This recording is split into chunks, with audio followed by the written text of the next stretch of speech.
Le dernier jour d'un condamné. Victor Hugo. Chapitre 30. Le prêtre est revenu. Il a des cheveux blancs, l'air très doux, une bonne et respectable figure. C'est en effet un homme excellent et charitable. Ce matin, je l'ai vu vider sa bourse dans les mains des prisonniers. D'où vient que sa voix n'a rien qui m'émeuve et qui soit émue?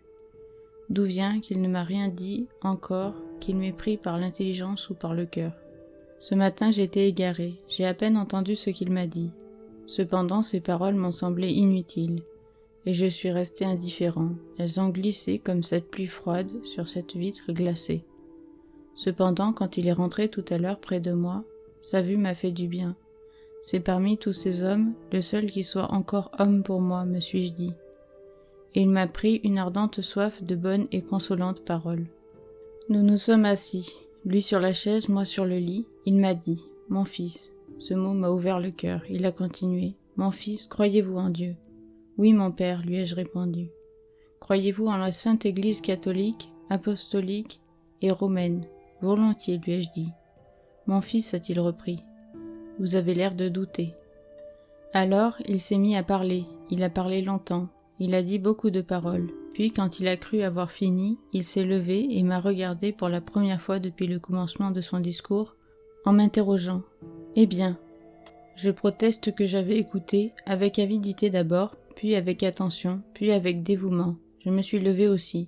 « Monsieur, lui ai-je répondu, laissez-moi seul, je vous prie. » Il a demandé. « Quand reviendrai-je ? » Je vous le ferai savoir. Alors il est sorti sans rien dire, mais en hochant la tête, comme se disant à lui-même, un impie. Non, si bas que je sois tombé, je ne suis pas un impie, et Dieu m'est témoin que je crois en lui. Mais que m'a-t-il dit, ce vieillard? Rien de senti, rien d'attendri, rien de pleuré, rien d'arraché de l'âme, rien qui vient de son cœur pour aller au mien, rien qui fût de lui à moi. Au contraire, je ne sais quoi de vague, d'inaccentué, d'applicable à tout et à tous.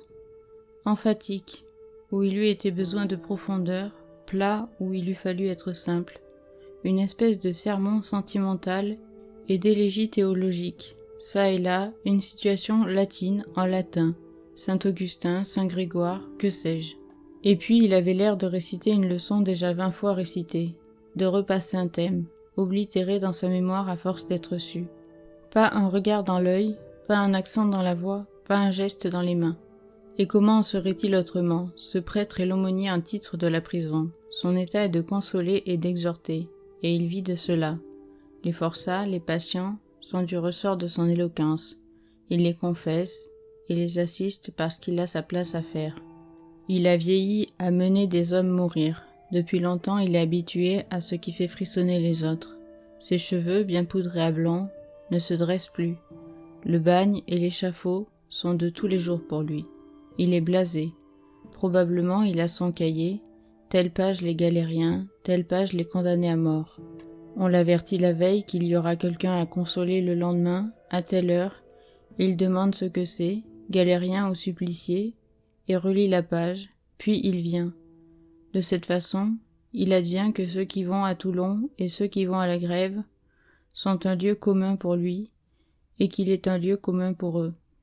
Oh, qu'on m'aille donc au lieu de cela chercher quelques jeunes vicaires, quelques vieux curés au hasard dans la première paroisse venue, qu'on le prenne au coin de son feu, lisant son livre et ne s'attendant à rien, et qu'on lui dise « Il y a un homme qui va mourir, et il faut que ce soit vous qui le consoliez.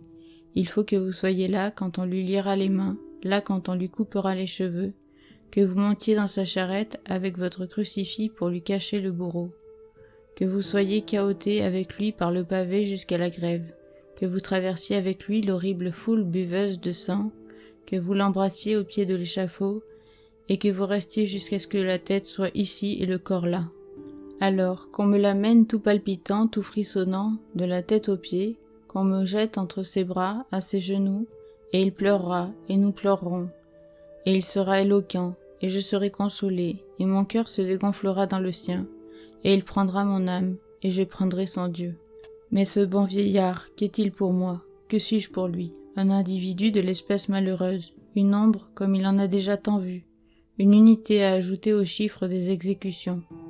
J'ai peut-être tort de le repousser ainsi. C'est lui qui est bon et moi qui suis mauvais. Hélas, ce n'est pas ma faute. c'est mon souffle de condamné qui gâte et flétrit tout. On vient de m'apporter de la nourriture, ils ont cru que je devais avoir besoin. Une table délicate et recherchée, un poulet il me semble, et autre chose encore. Eh bien j'ai essayé de manger, mais à la première bouchée tout est tombé de ma bouche, tant cela m'a paru amer et fétide. Chapitre 31. Il vient d'entrer un monsieur, le chapeau sur la tête, qui m'a à peine regardé, puis a ouvert un pied de roi, et s'est mis à mesurer de bas en haut les pierres du mur, parlant d'une voix très haute pour dire tantôt « c'est cela », tantôt « ce n'est pas cela ». J'ai demandé au gendarme qui c'était. Il paraît que c'est une espèce de sous-architecte employé à la prison. De son côté, sa curiosité s'est éveillée sur mon compte. Il a échangé quelques demi-mots avec le porte-clés qui l'accompagnait, puis a fixé un instant ses yeux sur moi, a secoué la tête d'un air insouciant et s'est remis à parler à haute voix et à prendre des mesures. Sa besogne finie, il s'est approché de moi en me disant avec sa voix éclatante « Mon bon ami, dans 6 mois cette prison sera beaucoup mieux. » Et son geste semblait ajouter « Vous n'en jouirez pas, c'est dommage. » Il souriait presque. J'ai cru voir le moment où il allait me railler doucement comme on plaisante une jeune mariée le soir de ses noces. Mon gendarme, vieux soldat à chevrons, s'est chargé de la réponse. « Monsieur, lui a-t-il dit, on ne parle pas si haut dans la chambre d'un mort. » L'architecte s'en est allé. Moi j'étais là, comme une des pierres qu'il mesurait.